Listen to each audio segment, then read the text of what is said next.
작년 리그 순위는 10위를 기록했으며 한국 선수를 굉장히 좋아하는 구단. 2023 겨울에는 조규성, 양현종, 엄지성과도 이적 링크가 났었고 현재는 티모 푸키와 정상빈이 활약을 하고 있다. 그리고 이 정호연 선수가 소속된 리그 자체가 인터 마이애미가 있기 때문에 여러분 수아레즈랑 메시랑 조르디 알바랑 보스케츠 상대로 정호연이 뛸 수 있는 모습을 우리가 볼 수 있다라는 겁니다.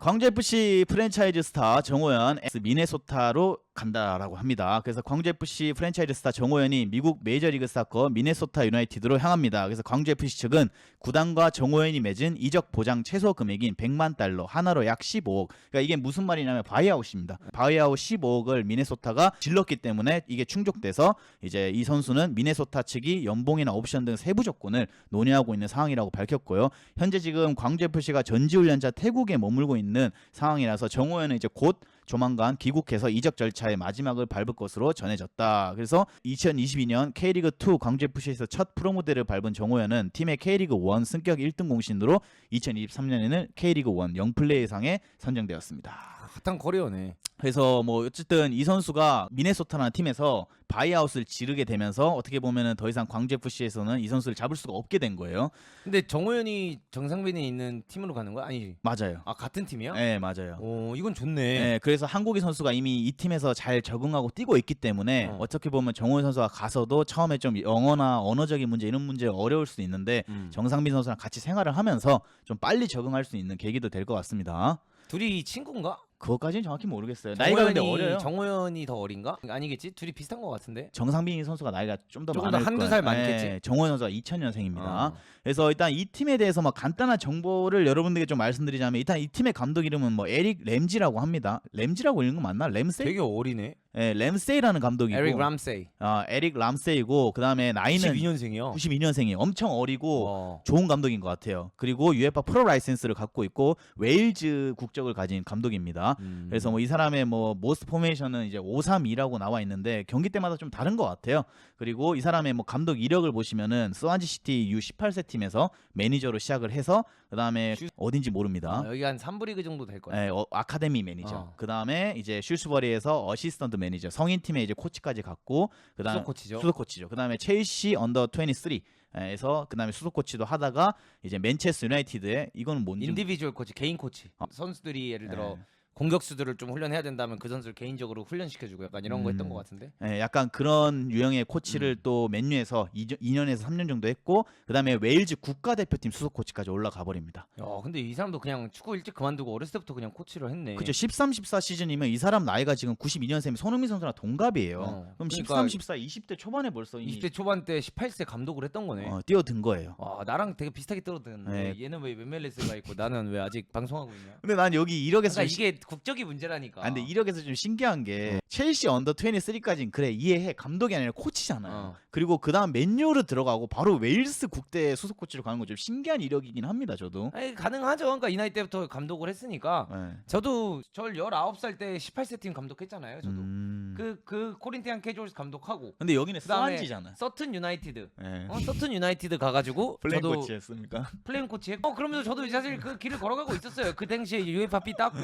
그다음에 첼시에서 오퍼 받았었는데 비자 안 돼서 못 하고. 첼시 그러니까 정확히 어디서 첼시 언더 23? 첼시 파운데이션이죠. 파운데이션. 정확하게 그러니까 어떻게 설명해야 아카데미가 있고 그러니까 18세 팀이 있다고 치면 그 18세 팀을 보조해주는 약간 리저브 팀 같은 2군 팀 같은 그런 18세 2군 팀, 뭐 16세 2군 팀 얘네들 다 모여서 파운데이션이라고 하는데 거기서 코치직을 할 수 있었죠. 그럼 제가 거기서 코치직을 밟았죠. 그쵸. 그럼 두각을 나타냈겠죠. 그럼 일부 리그에 그러면 저도 지금 맨체스터 유나이티드 가서 인디비주얼 코치 내지 않았을까요? 1인 그 개인 코치를 할 수 있었다. 거기다 만약 무버지 왔으면 내가 무버지 발가락이라도 어떻게 잡아가지고 따라갔을 테니까. 그럼 이 이력으로 포르투갈 국대 코치나 뭐 대한민국 국대 지금 코치. 페네바르체에 있는 거예요. 근데 웨일스 국가대표팀 A 대표팀의 수석 코치라는 거는 어떻게 보면 좀 이 사람의 대단한 마지막 이력이기 때문에 미네소타 감독까지 갈 수 있지 않았을까. 그치. 그리고 또 미국이 영어권 국가다 보니까 이런 웨일즈나 뭐 영국 이런 팀들은 다 영어를 쓸 수 있기 때문에 이 감독이 뽑힌 것 같아요. 2017 시즌부터는 MLS에 참가하여 활약을 했지만 아직까지 우승 트로피를 못 올리고 있는 팀이고요. 작년 리그 순위는 10위를 기록했으며 한국 선수를 굉장히 좋아하는 구단. 2023 겨울에는 조규성, 양현종, 엄지성과도 이적 링크가 났었고 현재는 티모 푸키와 정상빈이 활약을 하고 있다. 이 티모 푸키 누군데 이렇게 노는 거예요? 티모 푸키 몰라요? 누군데? 노리치 시티에서 한때 핫했던 공격수 있잖아요. 그 푸키? 예, 시즌 초반에 막 골 때려 넣고 9번인가 K리그도 올 뻔했다는 그 푸키가 여기 있는 거예요? 네, 여기 있어요. 푸키가 노리치에 있다가 재작년에 이제 이 팀으로 이적을 왔었어요. 그래서 티모 푸키가 여전히 이 팀에서 뛰고 있고 정상빈 선수도 이 팀에서 같이 뛰고 있다. 그래서 뭐 어떻게 보면은 뭐 국내에서 잉글랜드 프리미어리그 자주 보시는 분들은 이 선수 많이 기억하실 거예요. 초반에 골 잘 넣는다고 한창 노리치에서 이슈가 많이 됐었거든요. 그 빡빡이. 맞아요. 그래서 지금 작년 같은 경우에는 이게 지금 MLS는 여러분 한국이랑 좀 다르게 동부 컨퍼런스랑 서부 컨퍼런스 나눠서 경기를 합니다. 땅이 너무 넓다 보니까 동부 리그 그다음에 서부 리그에 나눠서 하는데 이제 이 팀 같은 경우에는 여기 소속되어 있는데 인터 마이애미랑 같은 좀 쉽지 않은 리그에 있는데 LA 갤럭시 있고 인터 로스앤젤레스 마이애미. 있고 콜럼버스 NA 있고 네. 인터 마이애미 있으면 되게 어려운 쪽에 속해 있는 것 같은데. 예, 각 팀마다 엄청난 선수들이 있는데 이 리그에서 어쨌든 10위를 기록해서 그렇게 좋은 성적을 내지는 못했다. 근데 오히려 좋지 이런 팀을 가는 게. 그렇죠. 그리고 일단 미국행 어떻게 생각하세요? 일단 정호영 같은 경우에는 예. 어떻게 보면은 스코틀랜드 유럽을 가기를 바랄 수 있었잖아요. 예. 근데 김 코치 입장에서는 미국 먼저 가는 거 어떻게 생각하십니까? 그냥 제 생각에는 스코틀랜드가 정호연 선수한테 관심을 가졌었던 시기가 포스테콜루가 있던 시기였었어요. 그리고 일본 선수들도 있었고 우리나라에서 3명의 한국 선수를 영입했었던 시기도 하고. 근데 그 포스테콜로가 떠나고 난데 로저스가 오면서 제가 봤을 때 스코틀랜드는 이번 시즌 되면서 좀 많이 잠잠해졌을 거예요. 한국 선수에 대한 관심이. 그리고 솔직히 지금 정호연 선수가 프리미어리그 다이렉트도 쉽지 않을 거고 또 분데스리가에서도 정호연 선수한테 막 강한 오퍼를 넣지 않았겠죠. 그러다 보니까 이제 갈 수 있는 이 팀들이 많이 줄어들었을 거고 어떻게 보면 유럽의 변방 리그 뭐 세르비아라든가 이런 리그보다는 저는 미국을 가는 게 어떻게 보면 괜찮은 선택인 것 같다. 난 유럽 가기 전에 미국 가는 거 굉장히 괜찮은 것 같은 게 일단은 미국 자체가 요즘 투자를 많이 하고 있고 그렇죠. 그다음에 뭐 거의 인터 마이애미는 거의 엑스 바르셀로나가 된 느낌이고 그렇죠. 그리고 뭐 LA 갤럭시라든가 이런 데도 다 좋은 선수를 보유하고 있으니까 진짜 경험이 되게 많아질 수 있는 기회고 일단 영어를 쓰니까 그렇죠. 그 영어를 딱 배우면서 한 2년 3년 잘 뛰고 이제 다시 유럽으로 도전할 수 있는 그 기반을 마련하기 너무 좋은 것 같은데. 근데 이제 미국에서 뛰다가 유럽 바로 4대 리그 안에 들어가는 거 흔한 일은 아니고 쉽지 않아요, 여러분. 솔직히 말씀드리면은 미국은 대부분의 유럽에서 날렸던 선수들이 말년에 그냥 뭔가 환경도 좋고 자식들을 교육시키도 좋고 막 이러니까 가는 경우가 많은데 어린 선수가 거기 도전했다가 바로 뭐 우리가 흔히 아는 뭐 예를 들어서 프리미어리그 그다음에 뭐 독일 분데스리가 이런 리그는 잘 못 들어갑니다. 그래서 여기서 이렇게 정호연 선수가 잘해가지고 뭐 네덜란드가 됐건 아니면 독일 2부가 됐던 이런 리그로 이적을 해서 한 단계 더 뛰어야지 어떻게 보면 황인범의 전철을 좀 밟아야 된다. 근데 어떻게 보면 자기가 뛸 수 있고 자기를 굉장히 원하고 있고 영어를 배울 수 있고 이런 나라에 가서 축구를 한다는 거는 아직 어린 정호연 선수한테는 정말 좋은 선택이 될 것 같다. 군대도 이제 해결이 됐기 때문에. 네. 그리고 근데 거기 가는 건 미국 근데 어린 감독 아래 가는 건 되게 좋은 것 같아요.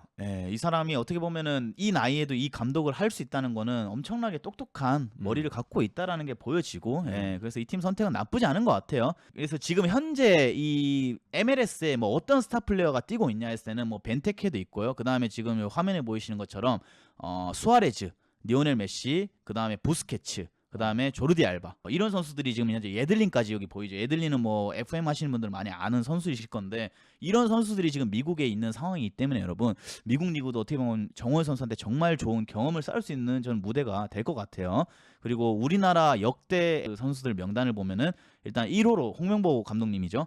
로스앤젤레스 갤럭시에서 좀 뛰었고 그다음에 이영표 선수 밴쿠버, 김기 시애틀, 그다음에 황인범 밴쿠버, 김문환 로스앤젤레스, 정상빈 미네소타, 김준홍 얼마 전에 이적을 간 골키퍼죠. 전북의 DC 유나이티드 이번에 8호로 이제 정호연 선수가 등록이 되게 됩니다. 그래서 여기 오른쪽에 제르소나 뭐 바코 이런 선수들도 미국에서 뛰다가 K리그로 넘어온 사례도 있고 미국 리그가 절대 수준이 낮은 리그가 아니다라는 거. 제르소가 이때 당시 미국에서 넘어올 때 거의 미국 리그에서는 MVP 먹고 넘어왔어 내가 알기로. 그렇죠. 바코도 그렇고 제르소도 그렇고 미국에서 잘하던 선수를 K리그에서 데려온 겁니다, 여러분. 근데 미국은 여러분 그건 있어요. 셀러리 캡이라는 규정이 있어서 한 구단당 그 연봉으로 써야 되는 돈이 미국 축구협회에서 정해놨어요.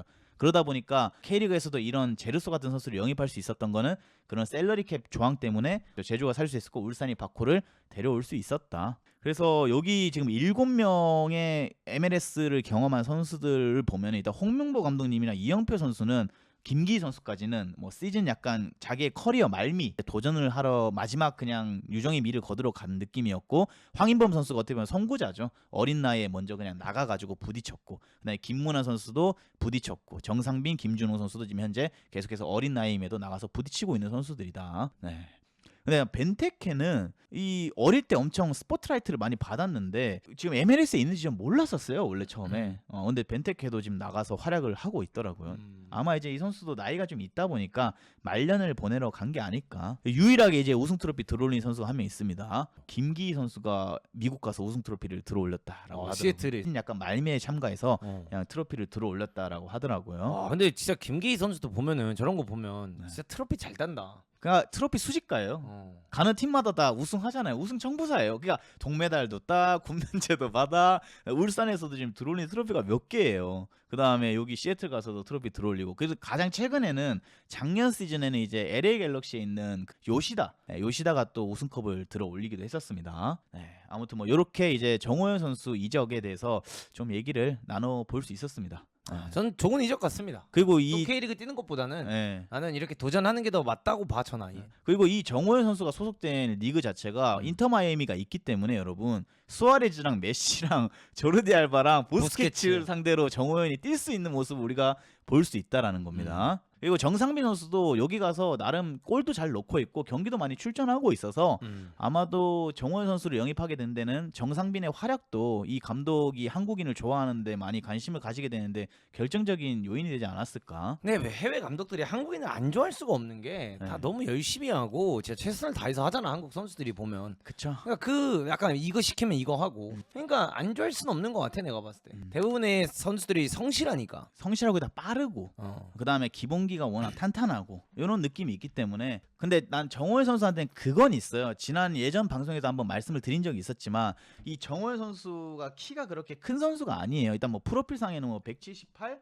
뭐 180 이렇게 되어 있는데 제 느낌으로는 75 정도 될 것 같아요. 네, 그래서 프로필은 좀 에러가 나는 거일 수도 있는데, 유럽 어떻게 보면 정호연이 공격형 미드필더보다는 수비형에도 많이 뛰는 모습을 광주에서 보여줬었습니다. 이종효 감독이 또 잘 썼고요. 근데 우리가 흔히 말하는 막 프리미어리그, 분데스리가 이런 리그에 가서 이 장신이지 않은 단신이 선수가 과연 그 원볼란치 형태의 포지션에서 주전 경쟁에서 가뿐하게 이겨낼 수 있을까? 워낙 그 원볼란치 형태는 우리나라만 봐도 뭐 정우영 선수라든가 기성용 선수 피지컬이 좋고 킥력이 좋은 선수를 많이 썼잖아요. 근데 정호연 선수가 과연 박스 투 박스로 뛸 것인가 아니면 수미로 클 것인가는 이 팀에 가서 좀 결정을 하게 되지 않을까. 근데 내가 봤을 때 아마 박투박으로 크지 않을까. 그죠. 박투박, 그러니까 더 요즘 원볼란치 쓰는 팀이 많이 없어서. 그쵸.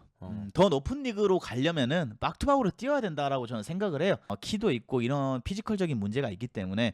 이거 광주에서는 이정효 감독이 워낙 이 선수를 좋아했기 때문에 다른 뭔가 키가 큰 수비형 미드필더보다는 정호연 선수를 그냥 전술적으로 썼지만 이제 미네소타 가서는 뭐 또 다른 감독 아래에서 다른 포지션에서 잘 적응할 것 같습니다. 이렇게 그러면 정호연 이야기는 마무리 네. 하도록 하고요.